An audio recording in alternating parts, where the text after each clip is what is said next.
Bonjour à tous, dans cette vidéo, j'ai envie de vous parler de Parker Crane, qui est l'un des principaux antagonistes de la saga Insidious. On le voit souvent dans le deuxième film, il a un rôle important dans le premier film, et il fait une apparition dans le troisième film. Au départ, quand j'ai découvert le premier Insidious, et bien quand je voyais cette femme en noir horrible, eh bien je me disais que c'était juste une vieille folle. Mais vous allez voir que ce personnage est plus profond que ça.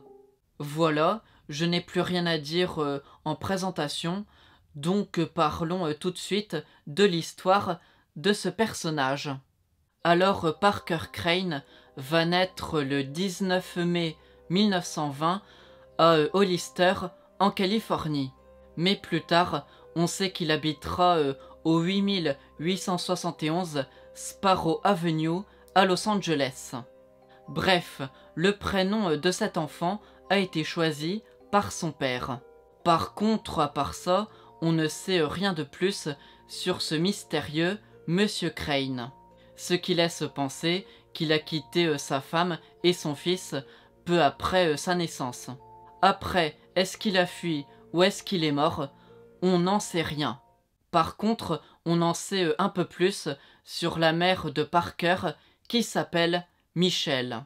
Déjà, tout semble dire qu'après la naissance de son enfant, eh bien, elle s'est mise à détester son mari. Et en partie à cause de ça, elle va appeler son fils Marilyn au lieu de Parker. Your name is Marilyn. Mais elle fait aussi ça puisqu'elle ne voulait pas de garçon, tout simplement. D'ailleurs, Michelle va forcer son fils à devenir une fille par tous les moyens, puisqu'il va devoir s'habiller comme une fille. En plus, il devra mettre une perruque et sa chambre sera transformée de manière féminine, que ce soit la décoration, les jouets ou tout ce que vous voulez.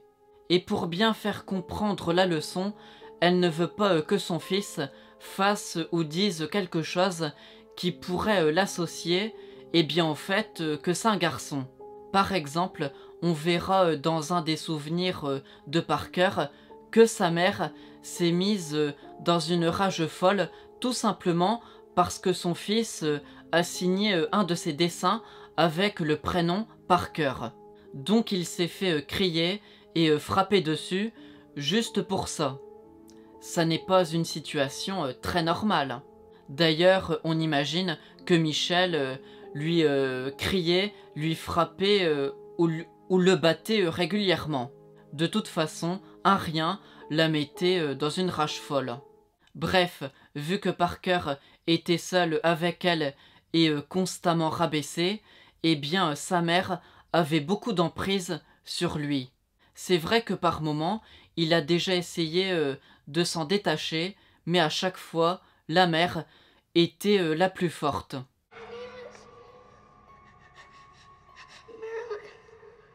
Donc la situation ne s'est jamais réglée. Ça n'a qu'empiré au fil du temps. En plus, tout semble dire que Parker ne sait sociabiliser avec personne. Ce qui fait que la seule personne avec qui il a un contact régulier, eh bien c'est avec sa mère complètement instable. Donc sans surprise, tout ça va faire en sorte que Parker va devenir de plus en plus fou. Et quand il sera adulte, il va carrément devenir une personne très dangereuse. Donc en étant adulte, sans que l'on sache en quelle année exactement, Parker Crane va traquer et tuer des femmes. Et tout semble dire que sa mère est le cerveau des crimes. Donc elle ne l'a pas qu'influencé, elle l'a carrément poussé à faire ça. Par exemple, dans Insidious 2, on va voir qu'elle s'appelle délibérément la mère de la mort. Ensuite, en tant que fantôme, elle va parler à son fils en lui disant qu'il doit commettre des meurtres. Donc pour résumer, Parker ne va pas commettre des crimes tout simplement parce qu'il entend la voix de sa mère dans sa tête, mais aussi parce que sa mère en personne le veut. Donc, pour que ce soit clair, Michelle Crane a complètement participé au meurtre. Bon, pour continuer, une fois adulte, Parker Crane va se déguiser régulièrement en femme. Il en est arrivé là, puisqu'au départ, il en était forcé par sa mère, puis après, dans son esprit, il a dû se persuader régulièrement qu'il était une femme. Et pour aller plus loin, dans certaines phases de folie, on dirait même que Parker veut ressembler à sa mère. C'est donc pour ça que les jours où il va tuer, eh bien, il va mettre du maquillage blanc et du rouge à lèvres, comme le faisait sa mère. Ensuite, on va le voir mettre une perruque grise, puis une robe noire avec un voile noir aussi. En fait, on dirait un mélange entre une robe de mariée et un costume excentrique pour un enterrement. C'est assez curieux. Bref, avec ce déguisement, Parker ressemble à une dame âgée, ultra flippante. Donc, pour résumer ce que l'on sait, eh bien, Parker Crane traquait des femmes tout en étant déguisé. Et ça, on le sait, car une de ses victimes, qui a réussi à lui échapper, eh bien, a dit qu'elle avait vu une vieille dame habillée en mariée noire. D'ailleurs, les journaux l'ont surnommée la mariée en noir. Par contre, le truc que je ne comprends pas, c'est comment il faisait pour attirer des femmes, puisqu'il est hyper effrayant. Bon, à mon avis, il devait les prendre par surprise. Bref, pour continuer, Parker capturait ses victimes. Et une fois chez lui, les femmes se retrouvaient attachées et bâillonnées. Et de son côté, Parker faisait toujours bien attention à toujours être bien déguisé en vieille dame. Et ensuite, il prenait une arme blanche et donnait plusieurs coups à sa victime jusqu'à la tuer.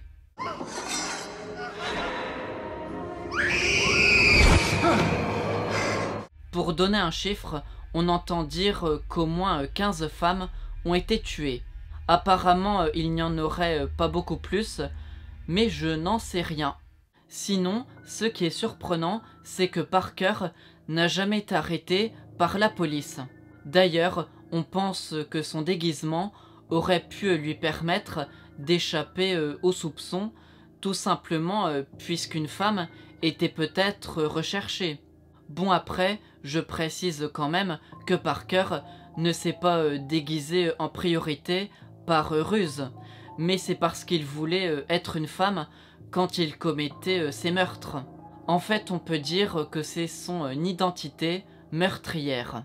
Ensuite, si vous voulez tout savoir, les corps des victimes n'avaient pas été retrouvés à l'époque des meurtres. Et en fait, les cadavres ont été placés, cachés, dans une pièce secrète dans la maison de Crane. Et ils ont tous été recouverts d'un drap blanc. L'odeur dans la pièce devait être charmante. Bref, comme je l'ai déjà dit, on sait que la mère l'a poussée à commettre toutes ces horreurs. Mais il est probable qu'elle aussi a été piégée par son propre jeu, puisqu'on a l'impression qu'elle a été tuée par son fils. Je dis ça puisqu'à un moment, dans le lointain, elle va se retrouver dans la même position que les autres cadavres. Par contre, si on admet qu'elle a été tuée, on ne sait pas si c'est avant, pendant ou après la vague de meurtre qu'a commis son fils. Puisque oui, elle aurait pu être tuée avant et ensuite pousser son fils au meurtre tout en étant un fantôme.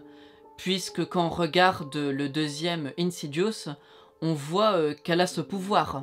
Après, je pense quand même qu'elle a été tuée après les crimes. Mais rien n'est sûr. En plus, faudrait déjà être sûr si elle a été tuée ou non. Bref, quand on fait le bilan de tout ça, on comprend que Parker Crane n'est pas un monstre à 100%. En fin de compte, c'est plus sa mère, le monstre. Mais bon, après, si ça se trouve, elle aussi est abusée dans son enfance, et ainsi de suite. Du coup, le vrai monstre sera peut-être toujours un des parents. Mais bon, ça reste une supposition, puisqu'on n'a pas la réponse. Alors pour continuer, peu après, ou longtemps après les meurtres, eh bien Parker Crane va essayer de s'émasculer. Donc son idée d'être une femme va encore prendre une autre tournure. Mais bon, apparemment, il ne va pas réussir totalement, sans connaître spécialement les détails. Et après ça, il va être mis dans un hôpital en soins intensifs. Et là, il a été admis le 20 septembre 1986, pour vous situer un peu. Par contre, vu qu'il n'était pas très sociable, je ne sais pas comment il s'est retrouvé à l'hôpital. Je ne sais pas s'il est allé de lui-même ou si c'est quelqu'un qui l'a emmené, puisque dans les deux cas, j'ai un peu du mal à imaginer.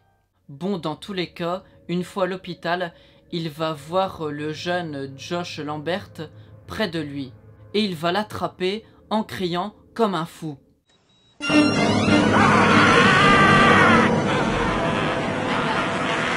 Puis en quelques secondes, le personnel qu'il y avait dans la chambre, dont Lorraine Lambert, les sépare. Ce qu'il s'est passé symbolise sûrement le fait que Parker Crane veut prendre la place de l'enfant qu'il a croisé, puisque lui, Parker, se rend compte que sa vie n'est qu'un cauchemar. Et là, il croise un garçon normal à côté de lui. Donc, eh bien, il est jaloux de sa situation. Alors, peu après ça, Parker Crane, qui est trop tourmenté par son existence, décide de se suicider en se jetant à mort de quelque part à l'hôpital. Il a soit sauté d'une fenêtre ou du toit. Je ne vois pas ce qu'on peut imaginer d'autre. That patient died yesterday morning. What? He jumped to his death. Il meurt à 66 ans. Une fois en fantôme, il va par moments errer dans des endroits qui lui étaient familiers quand il était vivant. C'est par exemple pour ça que Lorraine l'apercevra dans l'ascenseur peu après sa mort.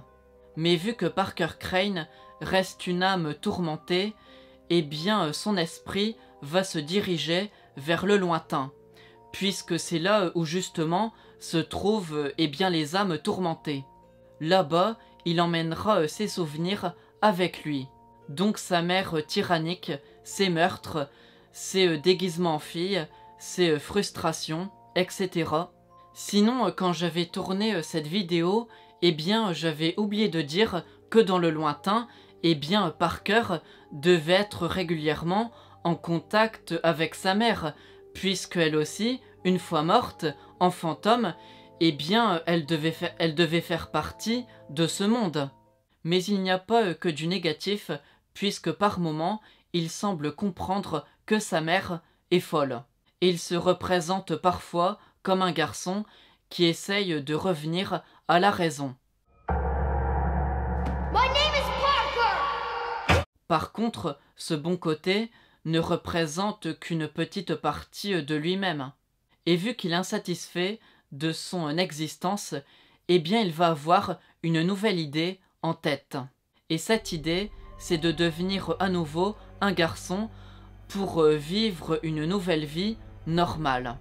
Du coup, il va surveiller si l'âme de certains enfants arrive à sortir de leur corps quand ils dorment. Et il va en trouver une qui appartient à Josh Lambert, qui a 8 ans. Donc c'est l'enfant qu'il avait vu quand il était à l'hôpital. Ça n'est peut-être pas totalement une coïncidence, puisque Parker se baladait souvent dans des endroits qui faisaient partie de sa vie. Bref, à ce moment, il décide de suivre Josh, et il va essayer de se rapprocher de lui quand son âme quitte son corps, puisque c'est seulement quand l'enfant est dans cet état qu'il peut communiquer avec lui. Donc une fois qu'il s'approche de Josh, il va lui faire croire qu'il veut être son ami, et il va commencer à l'emmener dans le lointain.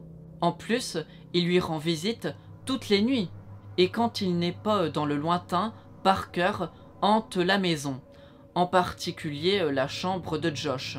Comme quoi, il s'investit au maximum. Mais il ne faut pas oublier que l'objectif ultime de Crane, c'est de pouvoir piéger et enfermer Josh dans le lointain pour laisser son corps vide et le prendre à sa place. Sinon, ce rapprochement va faire en sorte que Josh, de son côté, va faire ce qu'il croit être des cauchemars, des terreurs nocturnes ou des crises de panique. Et dans ces cauchemars, il dit qu'il voit régulièrement une vieille dame habillée en noir, avec une bougie à la main. Donc, comme vous l'avez compris, cette dame, c'est Parker déguisé. En plus, sa présence va aussi se faire remarquer dans le monde des vivants, puisqu'à chaque fois que Josh sera pris en photo, eh bien on va voir Parker en marié noir à côté de lui. Et sa silhouette se rapproche de plus en plus de l'enfant au fil du temps. Et sur la dernière photo, il se tient carrément contre Josh. Donc on devine qu'il atteint très bientôt son objectif. Bref, vu que tout ça est très inquiétant, eh bien 6 semaines après les premières photos, donc toujours en 1986, Lorraine Lambert va contacter un certain Carl qui est spécialiste dans les affaires paranormales. Mais ce dernier semble un peu dépassé par la situation. Donc il contacte Élise Régnier qui a déjà réglé ce genre d'affaires. Donc un soir, Élise va se retrouver dans la maison des Lambert pour régler le problème. Une fois qu'elle interroge l'esprit de Josh, eh bien elle va trouver où se cache le fantôme. Et il est caché dans le placard de la chambre du jeune garçon. Mais de son côté, Parker ne veut pas communiquer avec Élise. Donc il ne va pas hésiter à lui donner un grand coup de griffe sur le bras. Et en même temps qu'il fait ça, il reste invisible.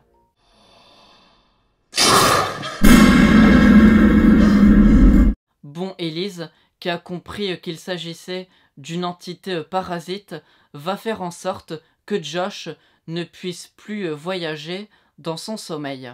Et du coup, elle va lui faire oublier tous ses souvenirs en lien avec cette affaire. Et en fait, en oubliant, eh bien, ça enlève automatiquement son don de voyageur. Apparemment, pour faire ça, elle fait une sorte d'hypnose. Je ne saurais pas trop comment le dire autrement. Bref, à présent, le contact entre Josh et Parker est brisé. Ils ne pourront plus se rencontrer.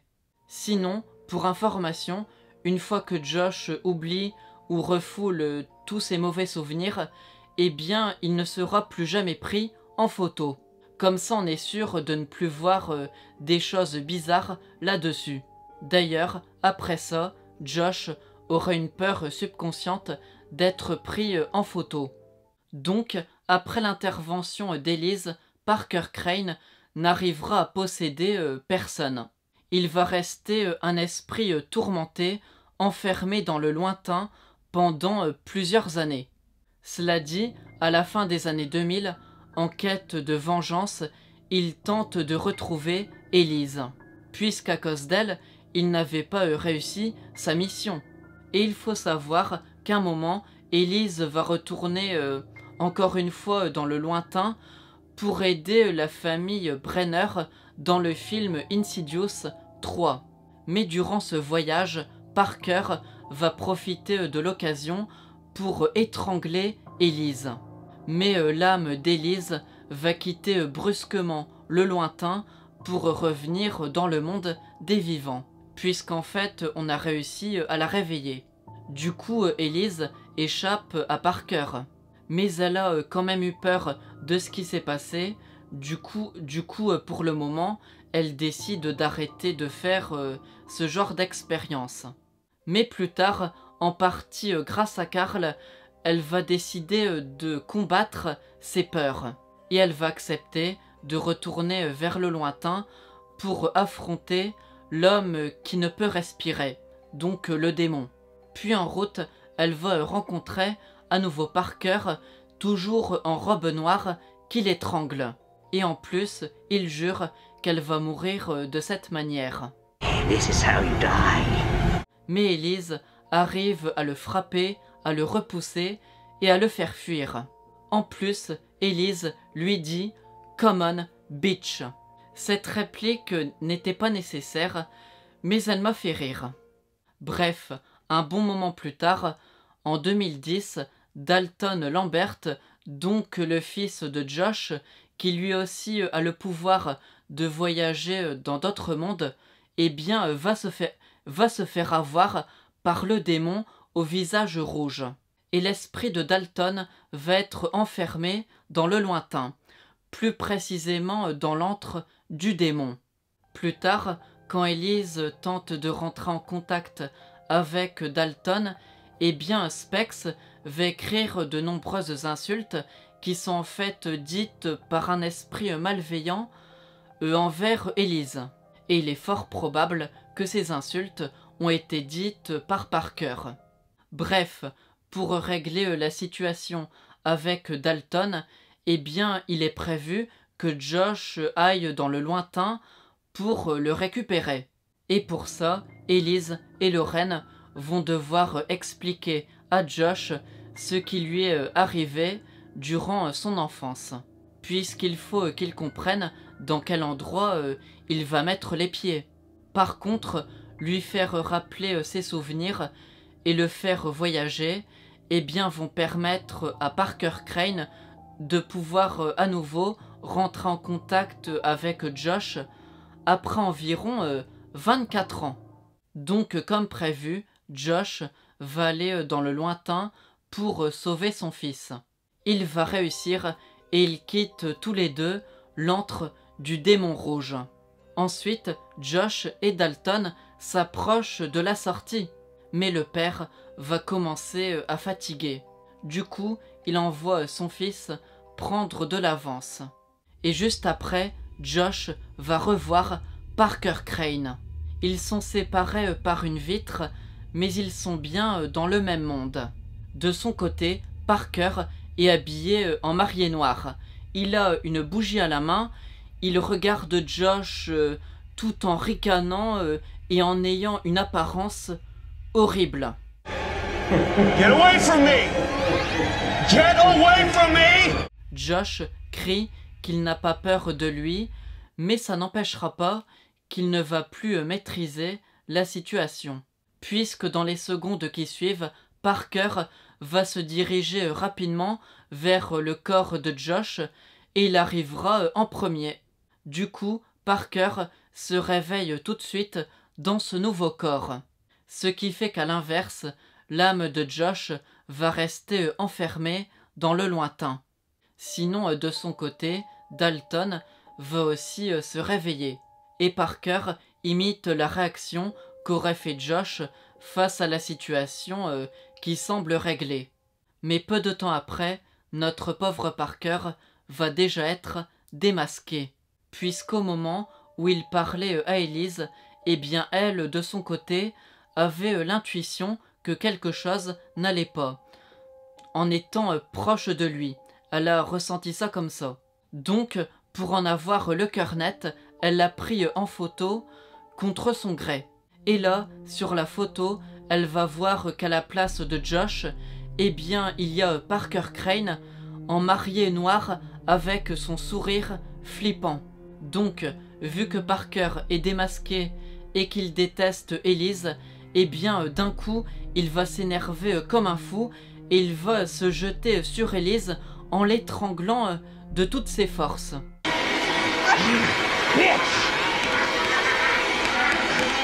Et il va la tuer avec son étranglement, comme il l'avait promis. Juste après, Parker sort de la pièce pour éviter les soupçons. Ensuite, Renée arrive, elle découvre le corps d'Elise et la fameuse photo.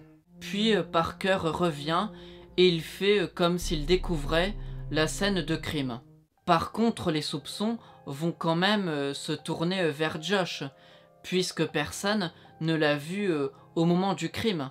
Mais il a été innocenté puisque les traces de mains qu'il y a sur le cou d'Elise eh bien, ne correspondent pas aux mains de Josh. D'ailleurs, pour moi, elles ne correspondaient pas à quelque chose d'humain, contrairement à ce que dit le policier.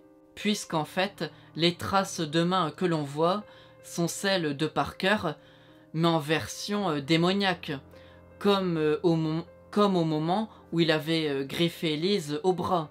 Bref, en plus de ça, rien ne prouve l'implication de Josh.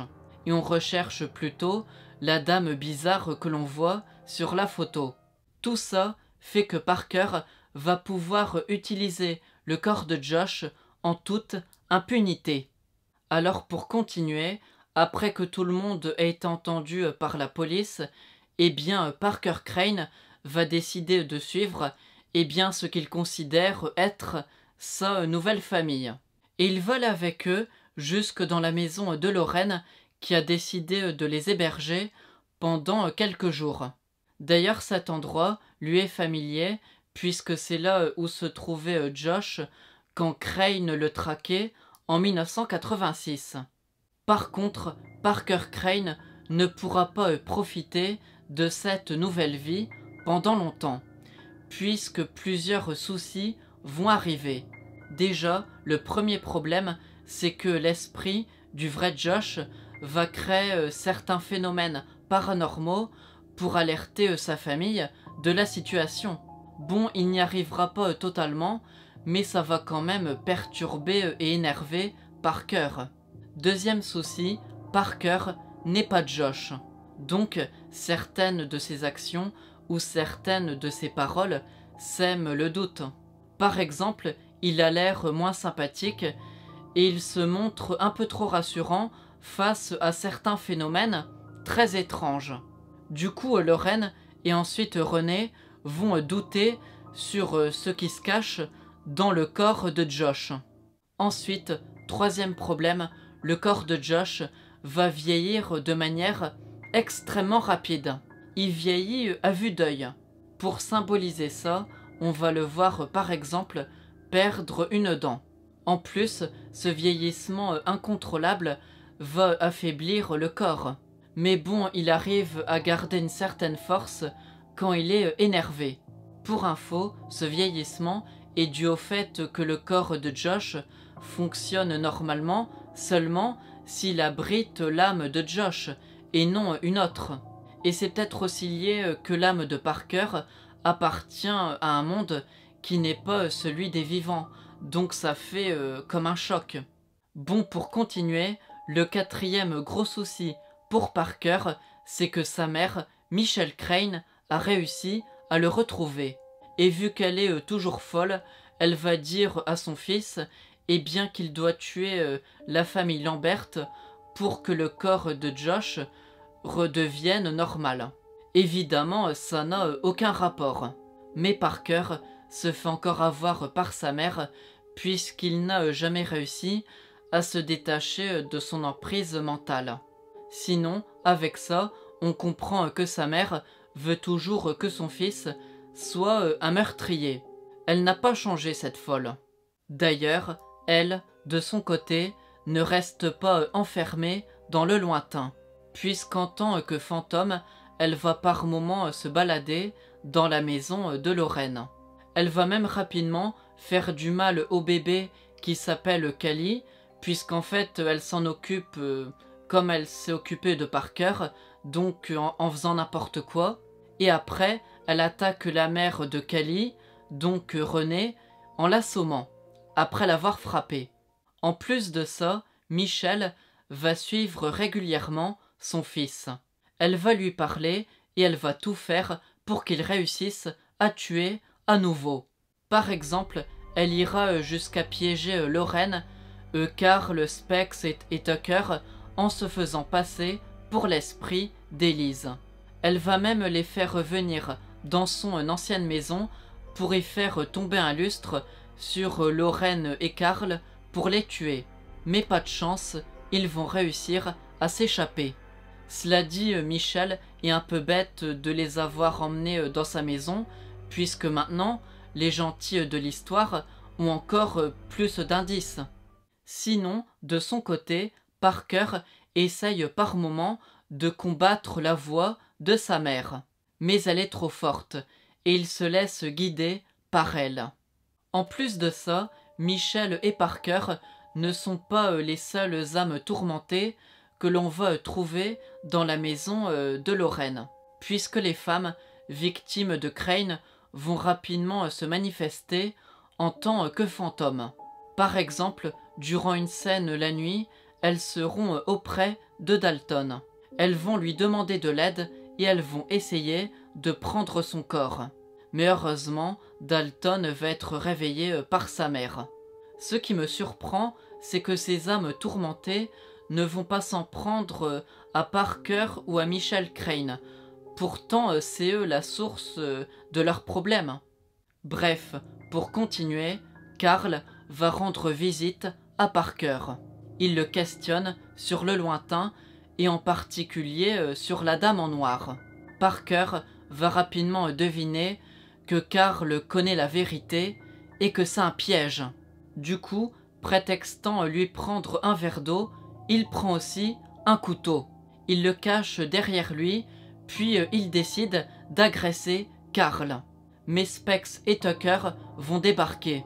Par contre, ils vont être neutralisés rapidement par Crane. Et en même temps, Carl, qui était secoué, perd connaissance. Ensuite, Carl, avec ses dons, se retrouve dans le lointain. Et il pense même qu'il est mort. Rapidement, il découvre le vrai Josh, puis Elise va venir les rejoindre. Ils vont ensuite se diriger vers les souvenirs de Parker qui sont présents dans le lointain, puisque c'est seulement là qu'ils peuvent régler la situation. Et là-bas, ils vont par exemple voir une scène où est présent Parker, enfant, déguisé en fille, et il y a aussi sa mère présente qui est complètement folle. En fait, c'est la scène du dessin, comme je l'avais dit en début de vidéo. Puis à la fin de cette scène, l'image de la mère découvre les trois intrus, puis avec un cri diabolique, eh bien elle les chasse. Elle les chasse des souvenirs.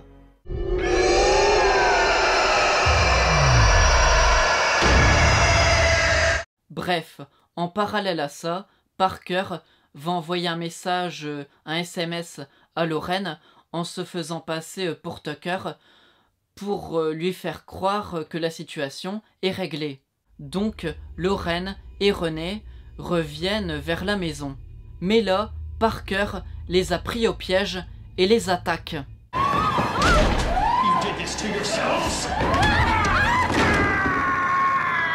Il va commencer par enfermer Lorraine avant de poursuivre René qu'il veut absolument tuer.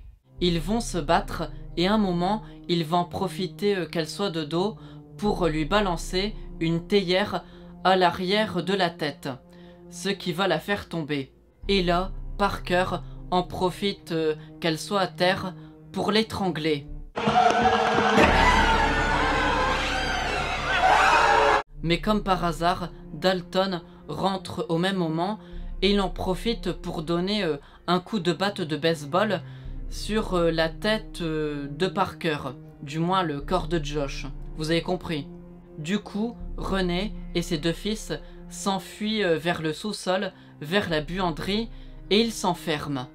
En parallèle, dans l'autre monde, on va voir Elise demander un souvenir de Parker, enfant, et bien de lui montrer où se trouvent les souvenirs où sont présents sa mère. Et il accepte de l'aider.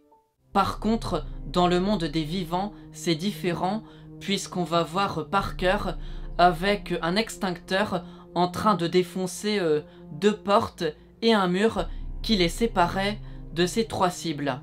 Au bout d'un moment, il arrive à rentrer dans la buanderie, il va commencer à frapper encore une fois René, puis Specs débarque, mais Parker lui donne un gros coup de poing, ce qui le neutralise encore une fois. Mais le plus grave, c'est que Parker va découvrir que Dalton est endormi. Et là, il en profite pour prendre un marteau pour le tuer. Mais en même temps, en parallèle, Elise, dans le lointain, va retrouver le fantôme de Michel en train d'attaquer Josh. Et là, Elise frappe plusieurs fois Michel à mort avec un cheval à bascule. Et ça va la faire disparaître.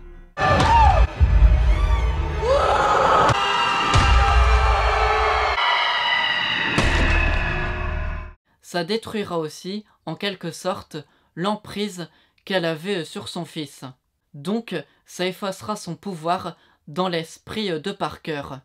Sinon, cet événement va bien évidemment être perçu dans le monde des vivants, puisqu'on va voir le corps de Josh perdre connaissance et tomber à terre, vide, sans âme.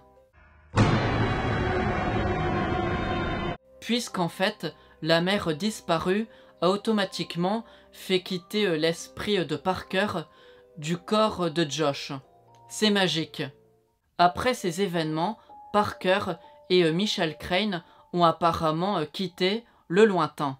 Déjà Parker est un peu moins une âme tourmentée, ce qui explique son absence dans ce monde.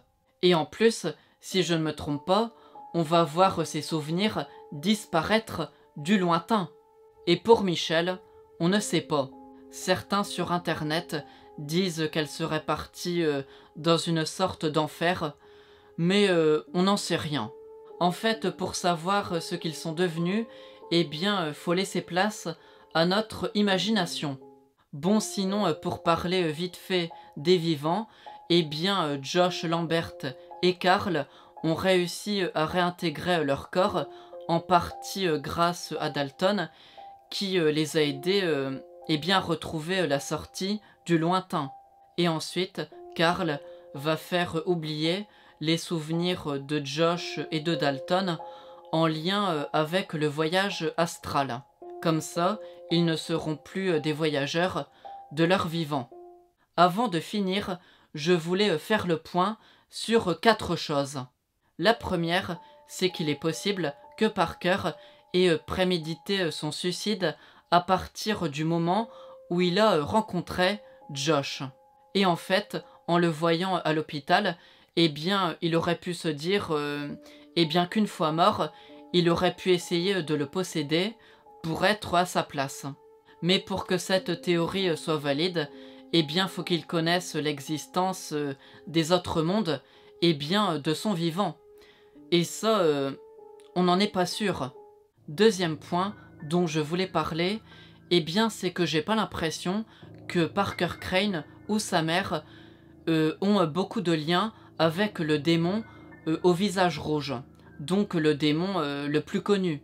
Le seul lien que l'on peut faire arrive au moment où le démon utilise le corps de Dalton, puisqu'en même temps que le démon provoque le chaos, eh bien Parker en profite pour insulter Elise. C'est le seul lien que j'ai trouvé. En plus, au même moment, faut dire que d'autres fantômes font aussi leur bordel. Il n'y a pas que Parker, donc c'est un rapprochement quand même pas extraordinaire. Troisième information dont je voulais parler, c'est que je ne comprends pas pourquoi, en 1986, il a fallu plusieurs semaines à Parker pour essayer de prendre le contrôle de Josh, et par contre, en 2010, eh bien, il lui a fallu quelques minutes. Puisque si je ne me trompe pas, pendant son voyage dans le lointain, en 2010, Josh n'était pas plus vulnérable. En plus, je sais qu'on entend Elise dire qu'il faut du temps pour qu'une entité malfaisante prenne possession d'un corps. Donc là, je ne comprends pas. J'ai peut-être raté une information. Je ne sais pas. Sinon, quatrième point dont je voulais parler, c'est que je ne comprends pas pourquoi, à la toute fin, eh bien, Parker quitte automatiquement le corps de Josh après que le fantôme de sa mère disparaît.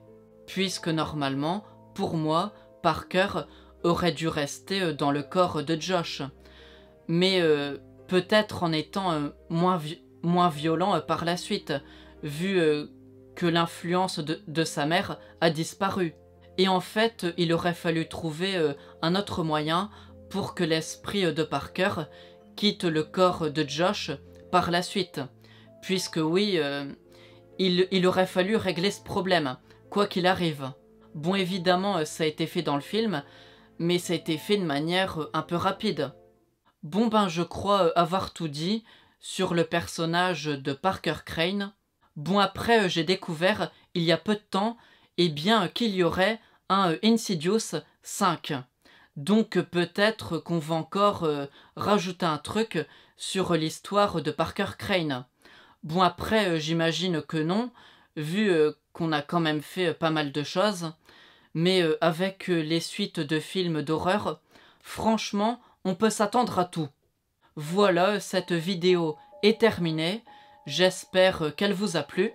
Donc, si ça vous tente, vous pouvez laisser un pouce bleu, vous abonner à ma chaîne, et pourquoi pas activer la petite cloche des notifications. Tout est possible. Et avant de vous quitter, un conseil. Si jamais votre enfant fait un dessin pour vous, eh bien, s'il vous plaît, ne le frappez pas en lui criant qu'il doit changer de nom, puisque déjà, c'est pas très gentil, et en plus, comme vous avez vu, ça peut créer un sacré bordel.